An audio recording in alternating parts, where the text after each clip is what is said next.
So if you don't understand the way in which your community has been stripped of resources that have historically been given to other communities, if you don't understand, it's not necessarily that a student has to understand the nuances of property tax or the nuances of redlining and the history of discrimination in the New Deal, but they should understand that the reason that there are not many grocery stores in that community, the reason that the projects or the homes in that community look the way that they do, the reason that the school looks the way that it does is not because of a sort of cultural deficit that exists with the folks in those communities, but it's instead because of like very real public policy and political decisions that have been made by people that have deprioritized that community as it compares to its counterparts.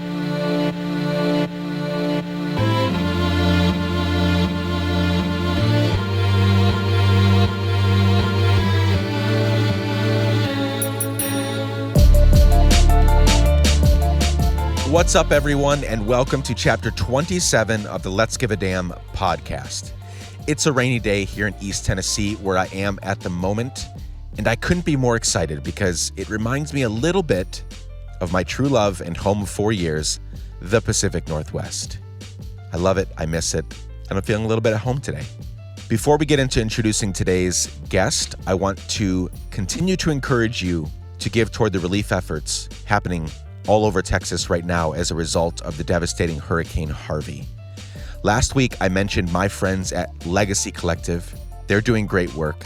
I continue to encourage you to give money to what they're doing, but I wanted to add another option for you. My friends at Preemptive Love Coalition. They are doing incredible work on the ground right now in Texas. And what Preemptive Love Coalition is really good at, among many other things, is they see what other people miss. So I know right now they are meeting needs that are otherwise going unmet. That's what they're good at. So if you still have money left over that you would like to donate to relief efforts happening in Texas, go to one of two places or both, legacycollective.org/Harvey or preemptivelove.org/Harvey. And I just said something that I want to retract. I just said if you have any money left over. The reality is, even if you don't have a lot of money, or money that you would consider left over, still give. You have more than many of the people that have lost everything. It is good to give out of sometimes our own poverty, our own not having what we need. So give until it hurts a little bit. That's good for us. Now on to today's guest. My guest today is the intelligent and thoughtful Clint Smith. Clint and I met at Busboys and Poets, a coffee shop and bookstore in the Tacoma neighborhood of Washington, D.C. a few weeks ago to record this conversation. Side note, I always try to point out where I'm recording these conversations just to give you all a little context. I don't have a studio, and I definitely don't have a studio when I travel to go to the people I'm interviewing. So I like to give you a little framework so you can imagine the kind of place where we're recording these conversations. So hopefully that helps. We're in the back room at Busboys and Poets, Washington, D.C. Anyway, Clint is a writer, teacher, poet, and doctoral candidate in education at Harvard University, concentrating on culture, institutions, and society. He has written for many major publications, and his 2 TED Talks, The Danger of Silence and How to Raise a Black Son in America, collectively have been viewed more than 5 million times. We talk about growing up in America as a black boy. We talk about mass incarceration, how to live responsibly in this volatile political climate, and so much more. I can't wait for you to hear it. So I will shut up. Let's get right into it. Without further ado, my name is Nick Lapara, and this is my conversation with Clint Smith.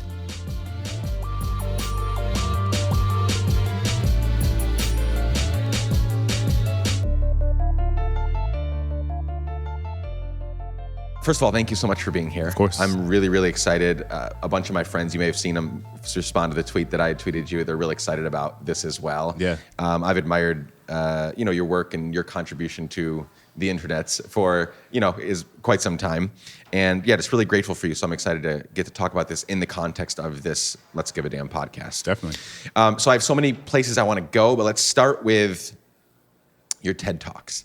You can, feel free to interrupt. Yeah. We need to get this man his chai latte. I appreciate it. Thank you.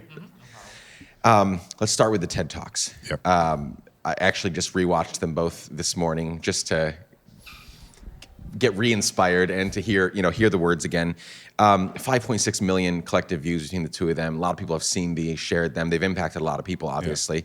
Yeah. A lot of TED Talks get that many views, but there's so many more that never get there. So it has resonated with people. So tell me, just talk briefly about how to raise a black son in America, right? Yeah. And you just told me a few seconds ago you just had your son, right? Yeah. So that is obviously about your relationship with your parents, right.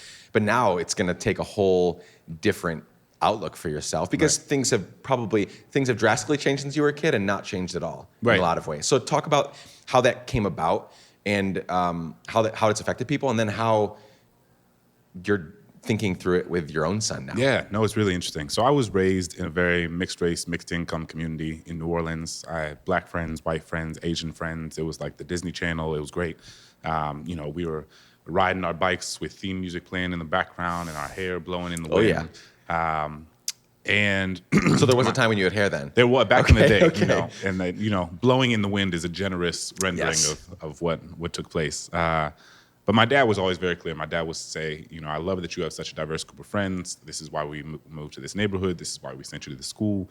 But you have to understand that the implications for the decisions that you make might be very different for you than they are for your other friends. And when you're a kid, you don't understand that. When you're a kid, you're just like, you're the mean dad. You're the strict dad. Why can't you be more like Tommy's dad? He's like, well, Tommy doesn't live in this house. And then the conversation is done because your dad thinks he's Denzel Washington. He's very dramatic with his statements. And so I was very much raised with this idea that the nature of my skin had very different implications for my life than it did for my non-black friends, and that when you're young, you understand it, but it takes a sort of moment for it to become concretized. And for me, that happened as an adult when Tamir Rice was killed. So Tamir Rice, as many of us know, the 12-year-old boy who was killed in Cleveland, Ohio, shot with a toy gun. Or shot for having a toy gun in a park in an open carry state, and no one else around him. Almost immediately. Almost within two seconds of the cops pulling up. And so obviously multiple layers of issues to that case.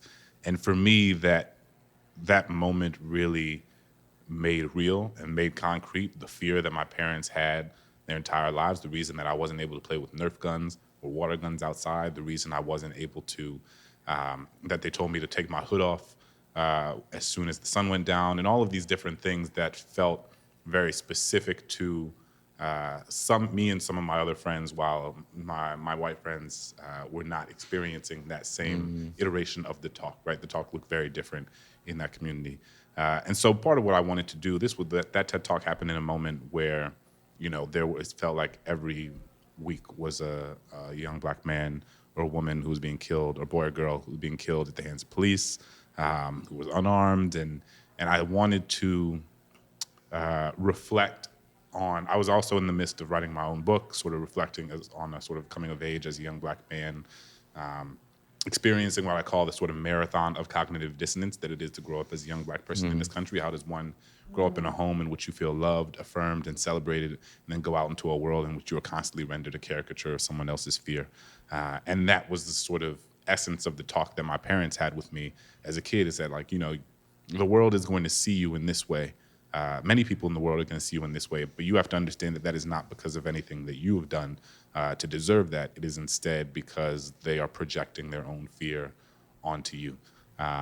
And so that TED Talk was exploring that. And now, as a father of a black son, I think a lot about this in terms of, like, how is the conversation going to be similar or different than the conversation that my own father had with me. And there was a moment a few weeks ago where we had, we were his mom and I were walking around the street, in the neighborhood's very stroller-friendly area, and we saw what must have been 11 or 12-year-old, two 11, 12-year-old little black boys with a dog, and they were, like, running around and, like, being kids and like joking and yelling at each other. And I was thinking about how, and it was also this moment where so many people were, like, passing us up and looking in the stroller and saying, that boy is adorable, this is amazing.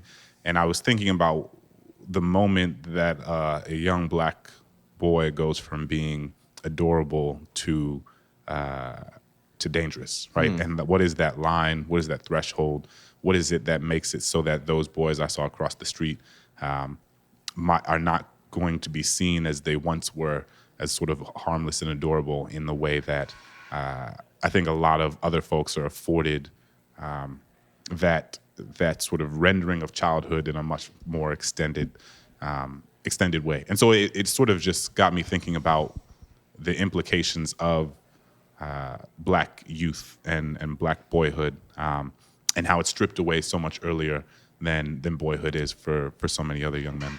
Do you think things have actually changed since you were a boy, or are they just talked about differently or masked differently, or are there Band-Aids on, or have there been genuine changes? Yeah, I certainly would not suggest that things are not better. I was born in '88, and so the '80s through the '90s, there was a lot. The war on drugs was very much at the sort of forefront of our political discourse, and the way that we talked about incarceration, the way that we talked about criminal justice, the way that we talked about race, were not as sophisticated as I believe they are now. They weren't as nuanced as they are now. And so I think the conversation has moved in a direction that is helpful, though obviously many of the threats or the violence or the nature of, racism is interesting because it's always shifting, right? Sure. It always is evolving and shifting, and you find different iterations of it at different points in time. And so I think that what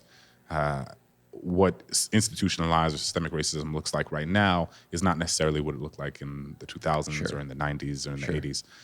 So the way that I think about sort of the history of white supremacy and racism generally is that, when I was in math class, when I was a kid, they were trying to explain infinity to us, and they would say, the teacher said, all right, well, and I think a lot of people did this exercise, but you start at one end of the classroom, and your teacher says, go halfway, and then you walk halfway across the room, and then she says, go halfway again, and you walk halfway, and go halfway again. So you're continuously moving, but you never ever reach the wall. At half the pace of the previous step. And so I think the progress will not look the same as it did in the civil rights movement era.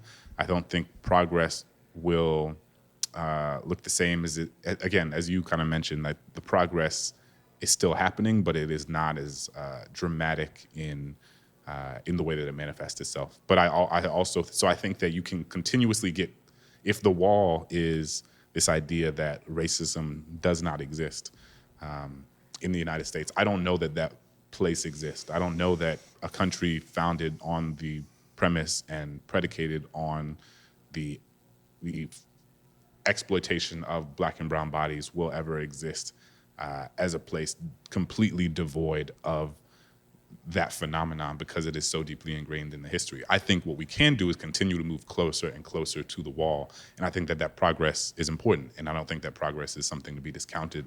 And I think the work is to make sure that we keep getting as close to the wall as possible, even in those moments where it feels like you're not actually moving too much. Yeah.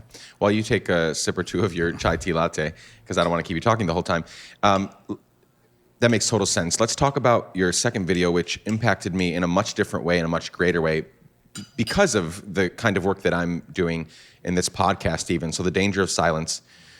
I loved it. And one of the driving quotes for everything that I do in my life, but this project and the things that we're trying to grow out of this project, our lives begin to end the day we become silent about things that matter, right? That's the driving force about, and I've always tried, I failed 1,000,001 times, but I've always tried to be that person that isn't, or even if I'm afraid to speak up and speak out, I figure out ways of overcoming that because I don't want to give in, I don't want to live, fearfully.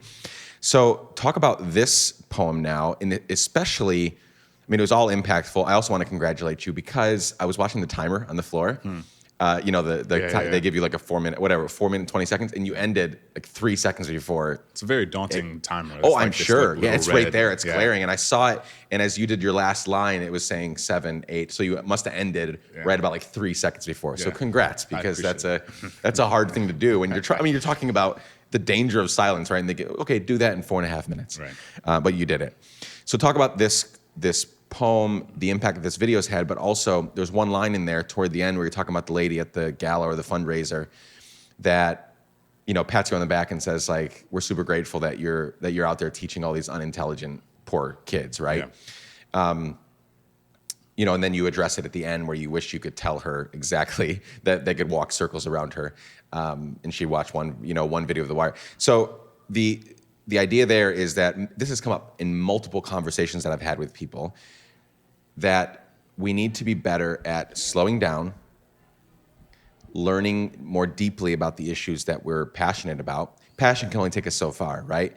If we just go on passion, that's what we're seeing on Twitter today, which I've fallen into more times than I'd like to admit. But, we've got these like keyboard warriors and we've got people just shouting and screaming and bitching.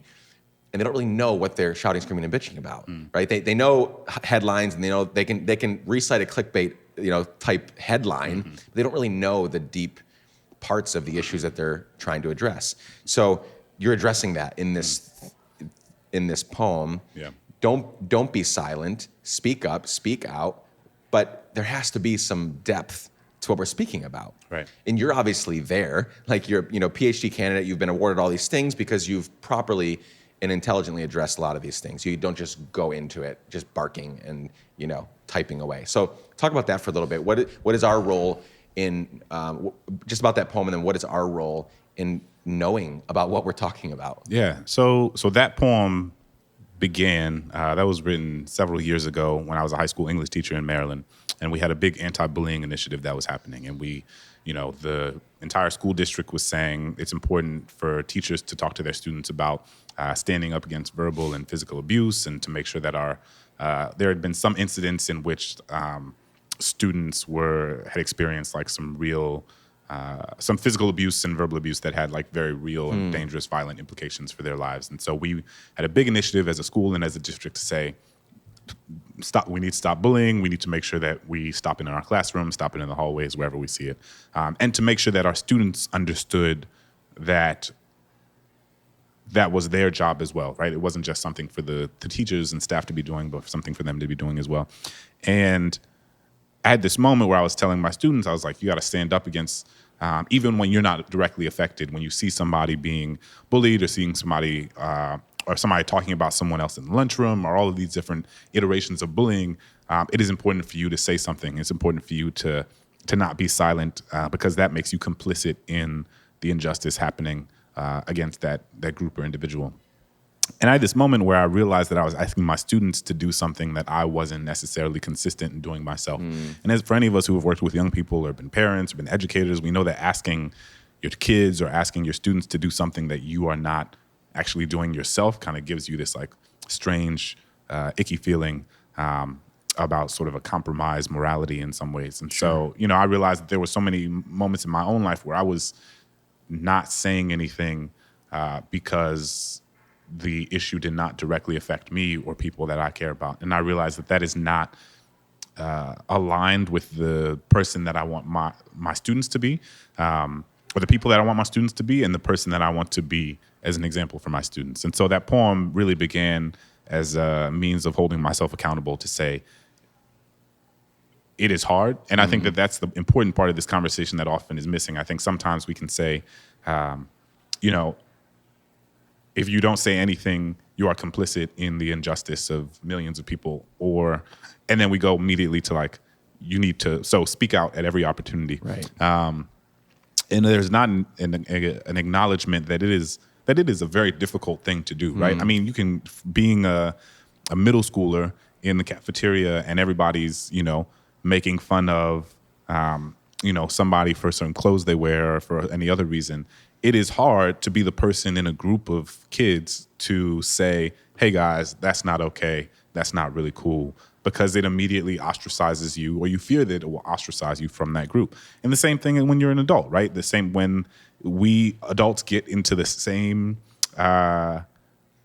trap of groupthink and sort of a mobbish mentality. And we see it on Twitter all the time, right? That kids do oftentimes. And so I think it's important to acknowledge that it's difficult, and that it is an ongoing process, right? In this sort of movement for Black lives in the last several years, there's been this nomenclature of like stay woke, right? Everybody stay woke, suggestive of this notion that people have reached a certain level of critical consciousness that allows them to see the world for what it is and not what has been sort of espoused and propagated around issues of race, gender, sexual orientation, and the sort of larger systemic and institutional issues in the world. And I think it's catchy, and I think it's great. I also think it is not as helpful in outlining the way in which that process actually takes place, because I think if it were more honest, it would be called like stay waking up. It would be this sort of like, it would suggest that it is an ongoing process. Yeah, it would suggest that it is, it demands proactivity, right? Because every day you have to wake up and say, even though, so for me as a straight man, I can wake up and it is very easy for me to be complicit or not push back against systems of patriarchy, systems of homophobia. And if I'm not purposeful, if I'm not proactive, if I'm not constantly thinking about who I am and if the things that I'm seeing in the world are aligned or not aligned with my values in accordance with those issues, then it can be like very easy for me to sort of just, oppression is kind of like this lazy, like at the water parks, they have those lazy rivers, right? Yeah. Oppression is like the kind of lazy river. You can just sit on your tube and you're not doing anything, but you are still benefiting from the current that it moves. But like to say I'm going to step up and actually walk against this current is something that demands a sort of active mentality. So all that's to say, it is essential that we recognize that there are, especially people who are not part of marginalized groups of different identities, that it is essential that we recognize that how important it is to stand up against issues that do not directly affect us, and at the same time recognizing that that is a hard thing, that it is not an easy thing to do. And I think we can hold both of those things at once. And so that poem and that TED Talk is trying to wrestle with that sort of strange duality. And also just, something that's not addressed in the TED Talk, but I think is important, is that silence. This is talking about what it means to be silent in the face of oppression, in the face of injustice. But there are also moments where silence is actually okay, right? And I think that, again, this is something you see on social media and things like that, that there's a fine line between feeling like you need to say something about everything and then saying something that you're informed about, right? And and it's a blurry line, because you don't want to say that like you have to have taken a critical race theory class to speak up about racism. I don't think that is what we want to suggest. But at the same way that I'm not going to necessarily espouse like the way that I think we can defeat ISIS in Syria. Right. Even though I have thoughts and opinions on it, I am not an expert in that space. And so to share ideas as if I were can be tricky and can be dangerous. But at the same time, you don't want to create a precedent where people feel that they can't share their ideas on things they're not necessarily experts in. So I think it just demands a level of thoughtfulness that we all have to continuously carry. Yeah. No, that makes total sense. I think there's a lot of, at least what I've encountered, and tell me if you have or not, with people, there's a level of, a lot of it comes down to laziness. Not proactive or like, oh, I want to be lazy in this area, but it takes a lot of work to become informed. It takes a lot of work to stay waking up. Right. I really, really like that, because you're absolutely correct. The stay woke, it's a fine thing, and I like it. I like it a lot. But it implies that I am awake, and that's just going to continue whether I work at it or not. Right. It implies that there's a threshold that you have now crossed. Right. And that the work after and it's not that done. way. It takes reading books and engaging with people and watching lectures and giving lectures and writing books and just really engaging it, because these are complex issues that there is no one right answer for any of these things, right? And so I really like I like those thoughts. So tell me, you've put your finger on some issues that you're passionate about, for the sake of this conversation, that you give a damn about. Can you name some of those, though, in maybe a 1, 2, 3 list? And what are you what are the ways that you're engaging in those things, and how are you excited to continue developing that?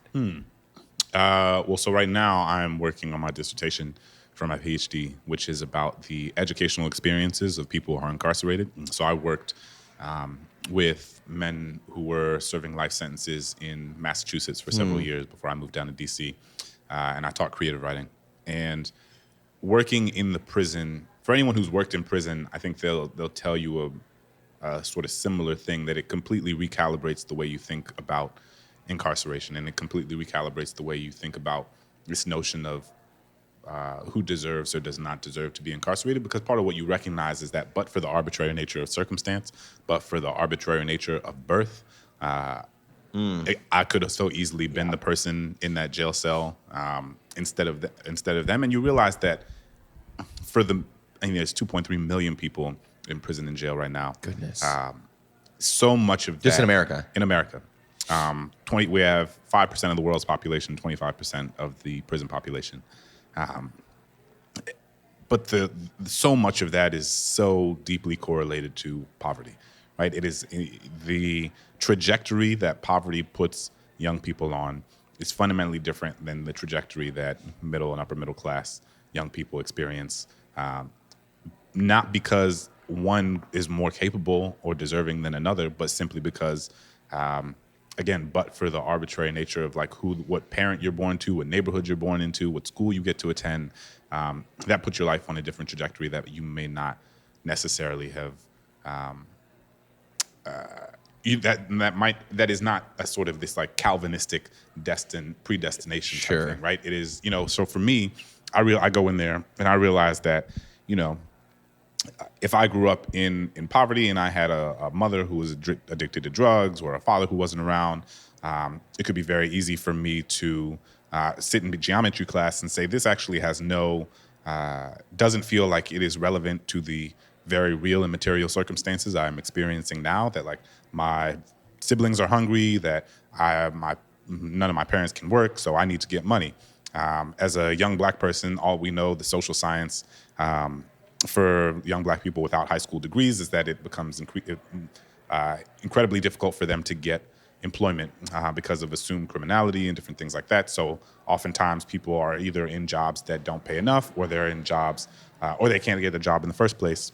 And so then you oftentimes find yourself engaging in the illicit market, right? You say there's a sense of urgency because there are very real things that I need. I need food, I need shelter, I need all of these different things. And so I need to do what I need to do to get those in any way I can. And so people then, whether it be selling drugs or what have you, and so if you're selling drugs, then you say, oh, well, you often find yourself in a situation in which you need protection. And so you might get a gun because you need to protect yourself from what is a dangerous set of circumstances. And then from there, if you're arrested with a gun that you illegally own, whether or not you've used it or not used it, it's considered a violent offense, right? Mm-hmm. So, and that's, that's a whole different conversation about the way we think about violent versus nonviolent offenders, because there's this sort of discourse in the mass incarceration conversation that suggests that if we just release all the nonviolent drug offenders, then somehow mass incarceration will end. But that's less than 20% of people who are in prison, in state prisons specifically.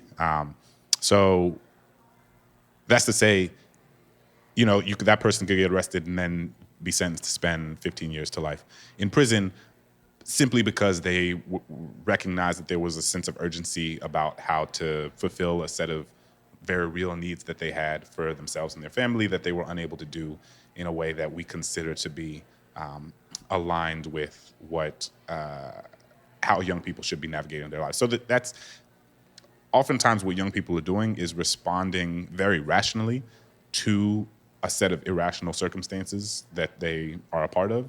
And I think that we oftentimes forget the context that creates a sense of desperation that leads young people to do so many of the things that put them on a trajectory to prison. And that's, that's without taking into account the things that, were illuminated in the Baltimore DOJ report, the Ferguson DOJ report about the disparate policing practices and sentencing practices and things of that nature. So I'm thinking a lot about people serving life sentences specifically because I think that is a group of folks who we don't often discuss or think about in the larger mass incarceration conversation. It can often be people on death row because we're trying to abolish the death penalty, or it can be people who are quote unquote nonviolent drug offenders, but we're not often talking about the folks in the middle. And there are 160,000 people who are serving life sentences in the United States. And that doesn't include the people who are sentenced to these sort of de facto life sentences of, 99 years and things like that. And so that is something that's on my mind now, and specifically how they experience educational opportunities. I'm also thinking a lot about the way that we are, just generally how we discuss the metrics of efficacy in education. I taught high school English for several years before starting graduate school. And this is a conversation that's been had, for decades now, but really pushing us to think beyond these sort of specifically and more rigid quantitative outcomes around what is indicative of an education being effective or not, and moving beyond spreadsheets, moving beyond test scores, and thinking about, there's a lot of studies that have begun to come out that are thinking about the long-term impacts of different types of education, specifically like the arts and the humanities, and how does that affect people's lives beyond the immediacy of, a test that they take at the end of the year. But what are the sort of long-term outcomes? Are people staying out of prison? Are people getting jobs and employment? Are people, experiencing sort of longer-term indicators of success that are not necessarily correlated with whether or not they got proficient on a test? You've mentioned several times that you were a teacher to young people, and now you're a teacher to all different types of people. When you were a teacher to young people, I saw this kind of mini documentary, Tell the Truth, on Vimeo. Very impactful. I love seeing students articulate some of this stuff, into the camera, and because it's not you telling them what to say, like this is them, really communicating it. What is the importance of when children are younger, especially in the school you were at? A lot of the issues that you were addressing were for like children of color and just the things they were dealing with. But just in general, for my kids, that I'm Hispanic, but for all intents and purposes, I have white kids, and for my kids even, like what is the value of getting kids early? In other words, like teaching them stuff early, exposing them to real issues and problems and solutions to those problems early on, versus waiting until they're adults and they've accumulated bad habits and bad practices and bad ways of thinking. What's the value of that, and what can we do both as parents, as friends of parents that have kids? Like maybe we don't have the kids, but I'm speaking to all the listeners now. Maybe we don't have the kids, but our friends do. What's the role there, and with what intensity should we approach that? Because anyway, go ahead and answer that. So I think a lot about this in the context of race and racism. And I think oftentimes people have this idea that racism is something that should not be addressed with young children until they reach a certain age. And it's interesting because we don't have that same idea around the environment, for instance, right? Yeah. But what we do is we scaffold the conversation. So you don't go to a first grader and you say, well, within the next 30 years, Malaysia is going to be underwater because the icebergs are melting and millions of people are going to die and perish. Have a good day at school. Instead, what we do is say, it's important for you to recycle. It's important for you to turn the faucet off when you're brushing your teeth. It's important for you to not waste electricity. And we sort of have ways of talking about the importance of taking care of the environment that are appropriate for their age without making it this sort of doomsday phenomenon. And I think that we can do the same sort of thing around race and racism, right? I think that, you don't go to a first grader and say, white supremacy is a ubiquitous force that has been with us since 1619 when the first slaves came and might always be with us. Good luck on your test today. That's right. Instead, what we can say is, we can begin to address the differences so that those differences feel normative. Why your friend Jane looks like this. This is because her parents are black, or her parents are Latino, or her, and that means this. And there's while we have very different histories, right? Because also what you want to do is not. I think the what happens is people often say, oh, we have to teach kids colorblindness, and be like, it doesn't matter. Like, it doesn't matter if you're black or white or brown, or I don't think we should be having that conversation about it doesn't matter. I think we should say we have, like, people have very different real histories, very different cultures, and all of those cultures are important and they matter. And again, so pushing back against this idea that to create a system of racial equity, one has to erase the idea of race, right? And I think that that's a false choice. We can talk to kids about race and racism, and even say that, like, because of Jane's the color of Jane's skin, like, the world often doesn't offer her as many opportunities and so just make it so that when they encounter things when they're older, it doesn't feel like a sort of world, a complete recalibration of their worlds. And I think that generally the way that, so what I always think about is how we don't have these conversations with black children or white children or brown children, Asian children, or anything. And what happens is that, in my case, I worked at a school that was 97% black and brown kids. And they would come to school, and, there would be we had a moment where one of our students was shot. And it was this, like, horrific experience, and everybody was deeply experiencing a lot of despair. And I remember one of my students said, this is terrible, but this is also just how it is here, Mr. Smith. Like, these things just happen.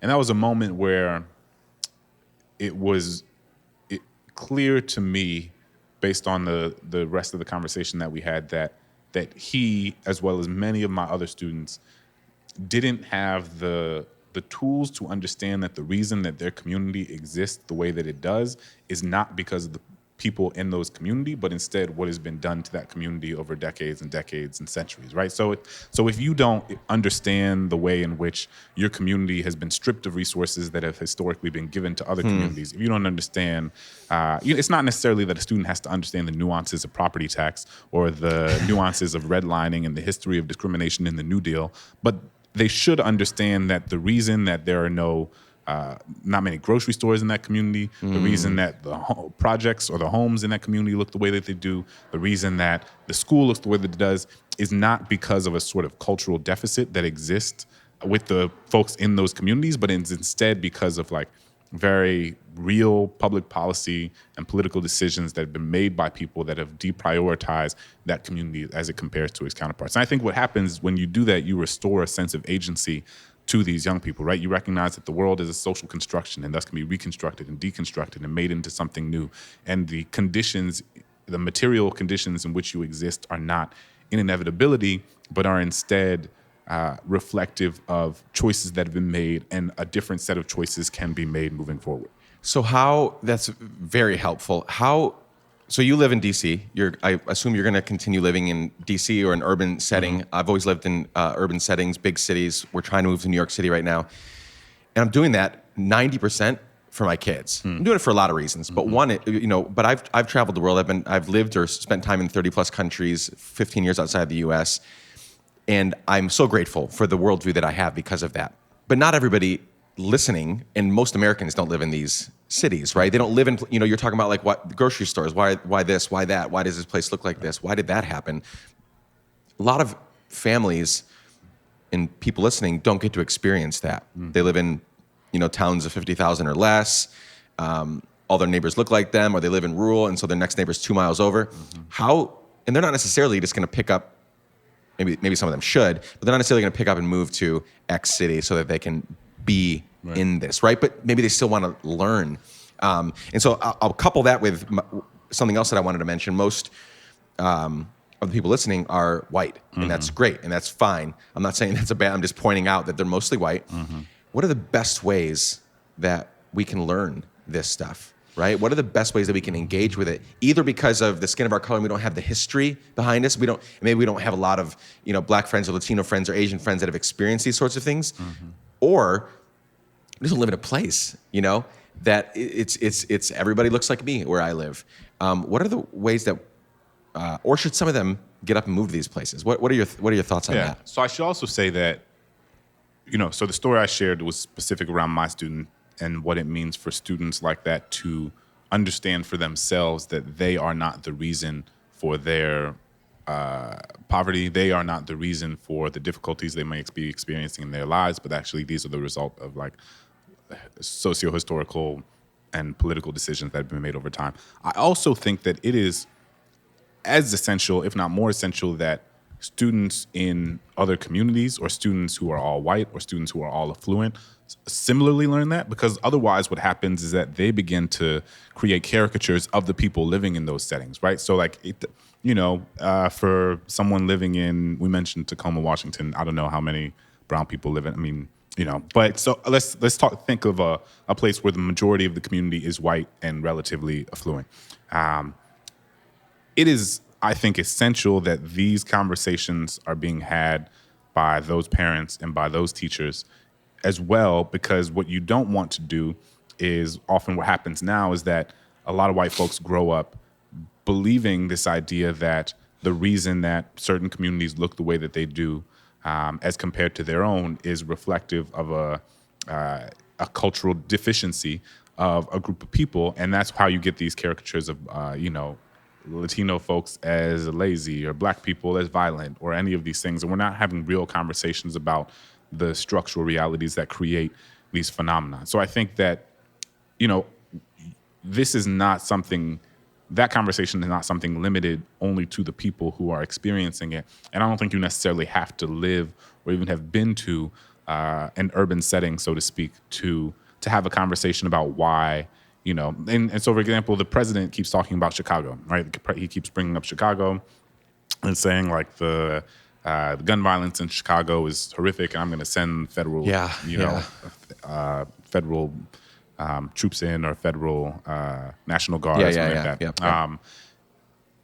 It is very easy to let that statement or that idea, that is actually an idea a lot of people have, exist on its own, and to not sort of dig beneath the surface, right? So what's a more meaningful conversation to have is if you say, gun violence is taking place in Chicago, and it is deeply saddening, which I think we can all agree on, right? Nobody is looking at gun violence in Chicago and saying it is not a big deal. What we can do is ask questions about why this is happening. So we can ask questions about the history of segregation. That's what's lacking in that conversation. Exactly, right? And I think that my push, and what I always try to push educators to do, is to say, take these moments in which, all these high school students, their parents watch CNN or MSNBC or Fox or whatever, and they're hearing the same things that folks are saying about these places that everyone else is. What does it mean to take that and to say, all right, we're going to actually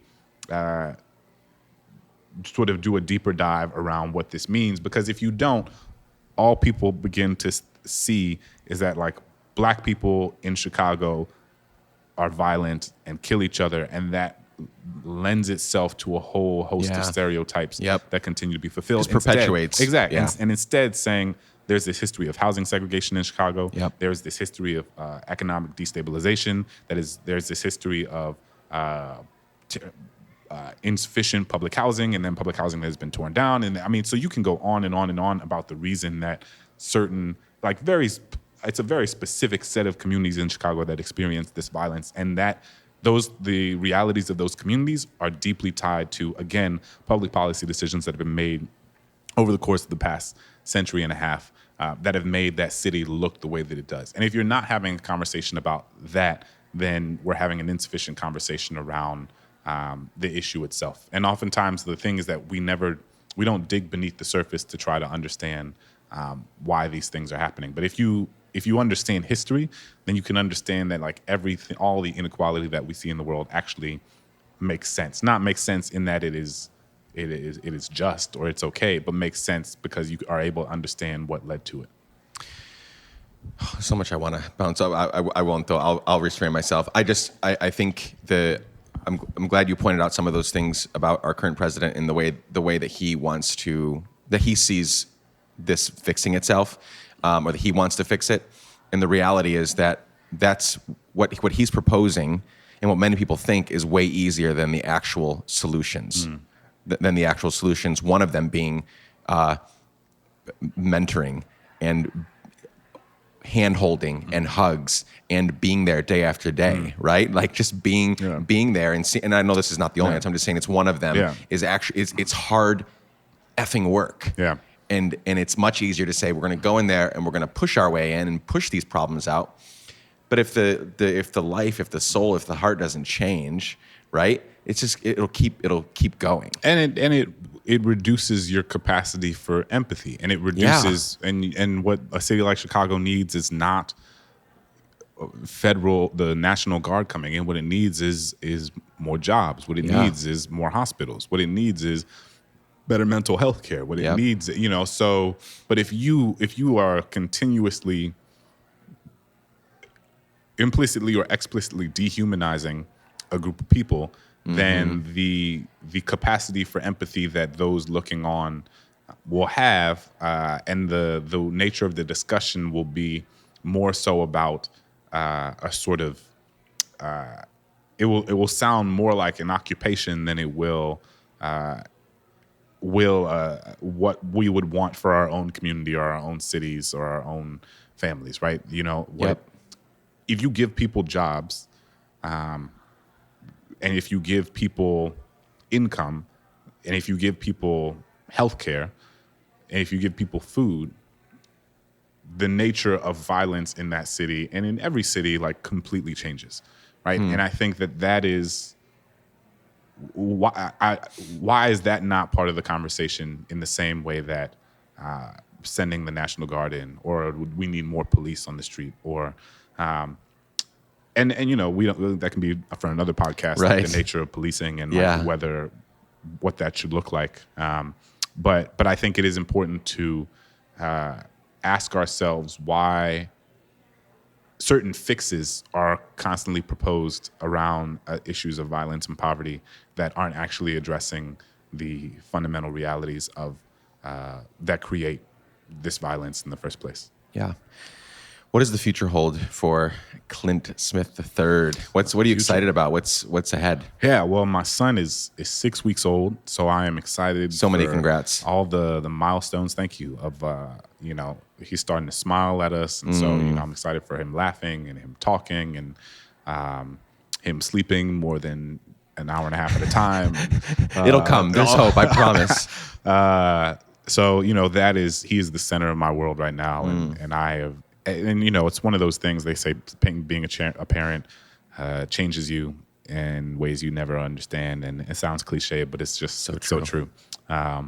So he is what's on my mind 24/7 these days, and I think what he does is makes the work more urgent, right? Because you think about what kind of world you want to leave for your kids, Absolutely. what kind of world you want them to live in, and it also holds you in a similar way to being a teacher, but this is more immediate and sort of more emotionally visceral, is you want to be the best version of yourself for him, right? And it's this new type of accountability that I've not experienced before, right? In terms of making sure that I'm moving closer to the aspirational version of myself, and am not, and I'm continuously again being proactive and thoughtful about how I navigate the world and who I want to be in the world. And so, that shapes the nature of my intellectual and scholarly work, my artistic work. And, there have been, I had my first book of poetry come out last September. I have like the very rough, a rough template of what a second manuscript might look like. And he is, thinking about fatherhood and what that means, and it is sort of the centerpiece of it. And I think it shapes how I see every like geopolitical. I can't look at what's happening in Syria even in the same way that I did before, because I cannot begin to fathom what it is like to like lose your child, or like and then just to.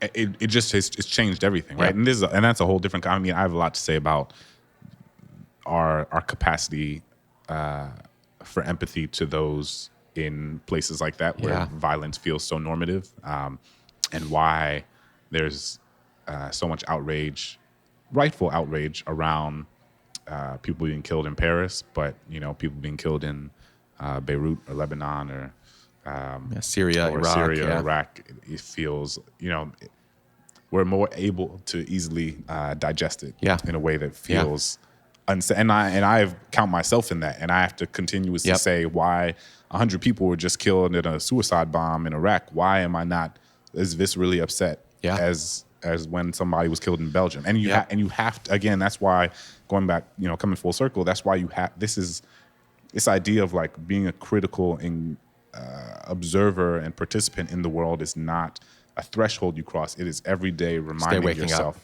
stay waking up, to push yourself to think about in what ways you are complicit in and perpetuating a system that affords more humanity to one life than it does to another.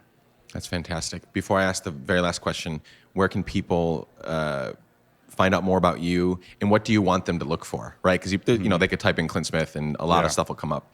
What do you want them to look for? Yeah, so you can find me all social medias at Clint Smith III, Clint Smith III, Twitter, Instagram, Facebook, websites also Clint Smith III.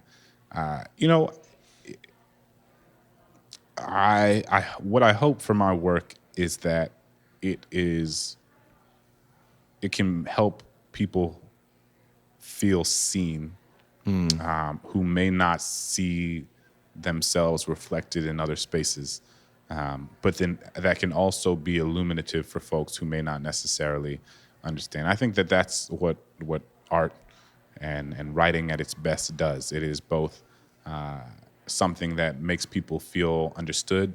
Baldwin has that famous quote where he talks about, I thought that all my pain and my suffering made me alone in the world, and that I read Dostoevsky, and then I read all these books and realized that there were so many people who were experiencing the same thing I was, right? That's and so I think huge. that's so important. But I also think that there's something to be said for, reading something that completely changes the way that you see and understand the world. And I think that is as important, if not more, to cultivating a world where like empathy is at the center of everything we do.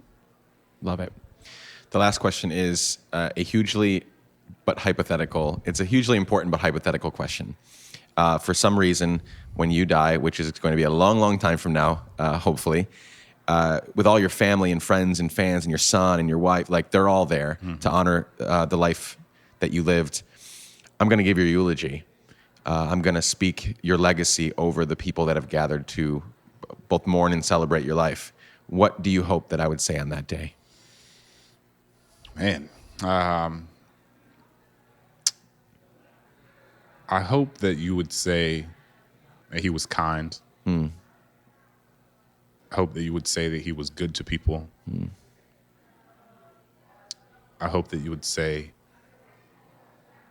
he really did his best to live a life of honesty and compassion, even when it was hard. That's good. What I hope. That's good. Yeah. Well, I hope that is said over you. I hope so.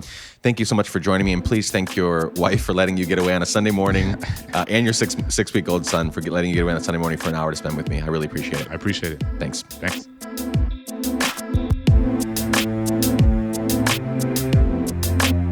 Friends, thank you so much for joining Clint and me today.